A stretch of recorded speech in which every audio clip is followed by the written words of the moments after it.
नमस्कार दोस्तों, देश के करोड़ों कर्मचारी और लाखों पेंशन धारकों के लिए इस वक्त की तीन मुख्य अपडेट निकलकर सामने आ चुकी हैं। जी हां दोस्तों, तीन बड़ी खबरें आप सभी के लिए निकलकर सामने आ चुकी हैं, जिनके बारे में दोस्तों विस्तार से जानकारी आज के इस वीडियो के अंदर देंगे। जी हां दोस्तों, पहली बड़ी खबर ईपीएस 95 पेंशन को लेकर निकल कर आ रही है। तंग हाल ही में पेंशन भोगियों की मौत से भड़का गुस्सा, मोदी के पक्ष में आई बहुत ही बड़ी बात। तो दोस्तों आखिरकार मोदी के पक्ष में ईपीएस 95 पेंशन धारकों की कौन सी बात आई, इसके बारे में दोस्तों आज के इस वीडियो के अंदर बात करेंगे, जिसमें दोस्तों क्या पेंशन धारकों को फायदा होगा, क्या मोदी जी को फायदा होने वाला है।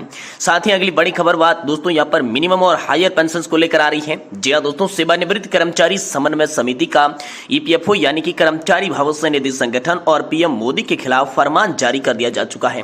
तो आखिर क्या फरमान ईपीएफओ और पीएम मोदी के खिलाफ हुआ है, जो कि ईपीएस 95 मिनिमम और हायर पेंशन को लेकर है, इसके बारे में आज की इस वीडियो के अंदर संपूर्ण रूप से जानकारी आप सभी को देंगे। वहीं दोस्तों यहाँ पर ईपीएस 95 हायर पेंशन को लेकर अगली बड़ी खबर आ रही है कि खाते में पैसा भेजने से पहले ईपीएफओ का अड़ंगा सामने आ रहा है। यहाँ पर सेल्स ईपीएफ ट्रस्ट विवाद यहाँ पर दोस्तों आप सभी के लिए सामने आ चुका है। तो आखिरकार हायर पेंशन को लेकर क्या बड़ी खबर है, मिनिमम और हायर पेंशन के साथ में क्या क्या बड़ी खबर निकल कर आ रही है। साथ ही दोस्तों ईपीएस 95 पेंशन धारक जो है वो तंग हाल ही में पेंशन भोगियों की मौत से भड़क चुका है गुस्सा, और मोदी के पक्ष में बड़ी बात आई है। तो तीनों बड़ी अपडेट की चर्चा इस वीडियो के अंदर करेंगे। साथ ही दोस्तों जानेंगे कि आखिरकार पेंशन भोगियों के लिए क्या बड़ी राहत की खबर हो सकती है, क्या पेंशन भोगियों के लिए ऐलान हो सकते हैं, पेंशन को लेकर क्या क्या बड़ी खुशखबरी निकलकर सामने आ चुकी है। ये तमाम बड़ी खबरों की चर्चा इस वीडियो के माध्यम से करेंगे। इसलिए आपसे निवेदन रहेगा कि दोस्तों आप वीडियो को लास्ट तक देखिएगा। दोस्तों चैनल को सब्सक्राइब करना छोड़ दीजिए, वीडियो को लाइक करना छोड़िए, लेकिन अगर आप लास्ट तक वीडियो को देखते हैं तो दोस्तों आपको संपूर्ण जानकारी जो है वो स्टेप बाय स्टेप विस्तार से पता चल पाएगी। इसलिए वीडियो को आप आगे पीछे करके नहीं देखिएगा, पूरा स्टेप बाय स्टेप वीडियो देखिएगा, तभी दोस्तों आपको सारी जानकारी जो है वो समझ में आ जाएगी। चलिए शुरुआत करते हैं पहली बड़ी खबर से। ईपीएस 95 पेंशन को लेकर बड़ी खबर है। तंग हाल ही से यहाँ पर पेंशन भोगियों की मौत में भड़का गुस्सा, मोदी के पक्ष में आई बहुत ही बड़ी बात। जी हां दोस्तों, ईपीएस 95 पेंशन को लेकर पेंशनर्स की धड़कन बढ़ी हुई है। तरह तरह की बातें दोस्तों सामने आ रही है। सोशल मीडिया पर तमाम बातों का जखीरा भरा हुआ है। तो आइए देखते हैं कि अब नया क्या आया है आखिर आप सभी के लिए। देखिए दोस्तों, यहाँ पर फेसबुक यूजर्स ने एक पोस्ट पर खूब बढ़ाया जा रहा है। उन्हें पोस्ट में लिखा है कि सिर्फ ईपीएफओ पेंशनरों के लिए मुझे एक और दुखद खबर मिली है। मेरा एक ईपीएफओ साथी अपने बीमारी से न लड़ पाया, पैसे की कमी से। दोस्तों इनके बच्चे भी इस तरह बोझ समझकर छोड़ दिए गए। खर्चा कौन करे, दो लड़के थे, दिल्ली में ही अच्छी नौकरी करते थे, अच्छा कमाते थे। यह हत्या है या मैं इस हत्या का इल्जाम सरकार पर लगा दूं, खासकर मोदी जी पर, क्योंकि मेरी जानकारी के अनुसार पेंशन बढ़ोतरी का मामला सरकार से ही रोका गया और ये पक्की खबर है। यानी कि पेंशन धारक जो है वो यहाँ पर लगातार पीएम मोदी और सरकार पर गुस्सा निकाल रही है। देश की सुरक्षा के लिए अच्छे काम किए होंगे, पर घरेलू तौर पर मायूसी मिली है। शायद इसका कोई परिवार नहीं है, इसलिए परिवार का दर्द, एक बूढ़े पति और पत्नी, उनकी परेशानी सरकार क्या जाने। कहने वाले मेरी बात बुरी लगेगी, पर भी एक बार सोचना जरूर होगा। ये दोस्तों जो विचार है ये यहाँ पर अनजानी संतान के विचार हैं। वहीं इधर दोस्तों अनिल कुमार नेबोड़े ने यहाँ पर बहुत ही बड़ा बयान दिया है। यहाँ पर लिखा है कि लोकसभा चुनाव में जामनगर में पर्चा दाखिल कर एक पेंशन भोगी ने देश के सभी ईपीएस 95 पेंशन धारकों के लिए आपने एक मिसाल पेश की है। राष्ट्रीय संघर्ष समिति का अपना प्रतिनिधित्व कर रहे, ये गर्व का विषय है। देश के सभी 76 लाख पेंशन धारकों की दुआ उनके साथ है, और भाई विजय सिंह जडेजा की जिंदाबाद और एनएससी जिंदाबाद की नारे भी लगाई गई। साथ ही दोस्तों डॉक्टर मनदाता सिंह का भी यहाँ पर करारा जवाब देखने को मिला है कि क्या किसी और दल ने अपने घोषणा पत्र में ईपीएस 95 पेंशनर्स के लिए कोई वायदा किया, तो फिर सिर्फ भाजपा का ही विरोध क्यों किया जा रहा है। सार्वजनिक तौर पर पूरी वोटिंग का बहिष्कार किया जाना चाहिए। अगर कोई भी दल हमारी चिंता नहीं करता तो हमें अपनी लड़ाई दल बदल व्यवस्था के ऊपर उठानी चाहिए। देश सर्वोपरि है, देश के लिए सबसे बेहतर काम भाजपा कर रही है। जो बेहतर है, सक्षम है, उनसे पेंशनर्स अपनी बेहतर अपेक्षा रखनी चाहिए। ये दोस्तों लगातार जो है पेंशन धारकों की तमाम बड़ी बयान आ रही है। वही दूसरी बड़ी खबर की बात करें तो दोस्तों ईपीएस 95 मिनिमम और हायर पेंशन पर बड़ी खबर है। सेवानिवृत्त कर्मचारी समन्वय समिति का ईपीएफओ और पीएम मोदी के खिलाफ बड़ा फरमान आया है। तो चलिए जानते हैं कि आखिर क्या फरमान आया है। देखिए ईपीएस 95 न्यूनतम पेंशन को 1000 रुपए से 7500 करने की मांग लंबे समय से की जा रही है, लेकिन सरकार मुराद पूरी नहीं कर सकी। पेंशनर्स सरकार ईपीएफओ पर भड़के हुए है।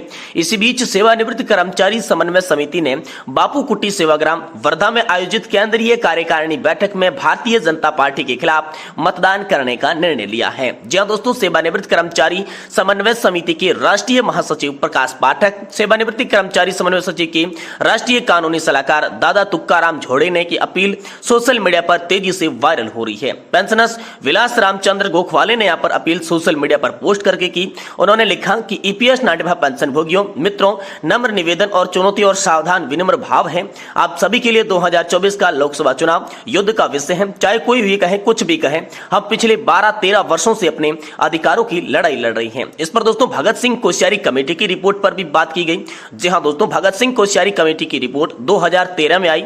उसके बाद हमारा तय मांग पर जोर दिया गया। लोकसभा चुनाव 2014 में भी थे। इस लोकसभा चुनाव 2014 में भारतीय जनता पार्टी के नेताओं ने उनको आश्वस्त किया, अपना वोट प्राप्त किया, लेकिन यहाँ पर जो है पेंशन का काम नहीं किया। अच्छे दिन आएंगे पर आए नहीं, ये भी बात सामने आ रही है। 2014 में जब भाजपा के अंदर सरकार में आई, हम सब खुश थे। हमने सोचा था अच्छे दिन आएंगे, भगत सिंह कोश्यारी समिति की सिफारिश और लागू की जाएगी, महंगाई भत्ता आदि मिलेगा, लेकिन हम बेवकूफ बन गए। भारतीय जनता पार्टी के नेताओं से किए गए वादे पूरे, लेकिन इसके विपरीत नेताओं ने हमें बुरा माना, बहुत बुरा अप्रत्याशित जवाब मिला, यानी कि हमारे वादे पूरी नहीं किए गए। पीएम मोदी से भी खुश नहीं है पेंशनधारक। भाजपा के अन्य नेताओं को छोड़ दीजिए, नरेंद्र मोदी के वादे उन खुद पर पूरे नहीं कर पाए। भगत सिंह कोश्यारी की सिफारिश के अनुसार तो छोड़ो, 2000 का 1000 रुपये भी नहीं हुआ। यहाँ पर पिछले 10 साल में मोदी सरकार एक भी पैसा उन्होंने नहीं बढ़ाया, तो सरकार को पेंशन रक्षक कैसे समझती है। दोस्तों हैरानी की बात यह है कि जिस भाजपा सरकार को हम पेंशन धारकों का रक्षक समझते हैं, उस सरकार बनने के बाद 2014 में उच्च पेंशन से रियायतें रोक दी और ईपीएस 95 पेंशन धारकों का पहला गंभीर उन्होंने घाव दिया और उच्च पेंशन की उम्मीदें भी दोस्तों हिल गई।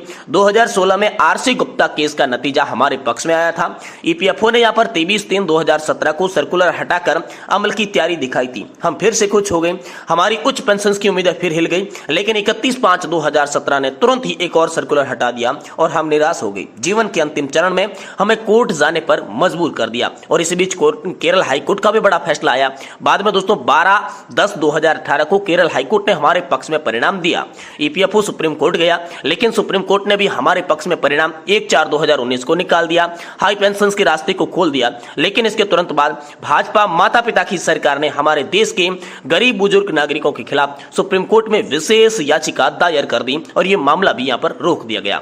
इसी बीच दोस्तों ईपीएस 95 हायर पेंशन पर एक बड़ी खबर आ रही है कि खाते में पैसा भेजने से पहले जो ईपीएफओ है वो अड़ंगा डाल रहा है और सेल सीपीएफ ट्रस्टी विवाद दोस्तों छिड़ चुका है। जी हां दोस्तों, कर्मचारी भविष्य निधि संगठन पर गंभीर आरोप लगाया गया है। ईपीएस 95 हायर पेंशन को लेकर ईपीएफओ दोस्तों फंसता हुआ दिखाई दे रहा है।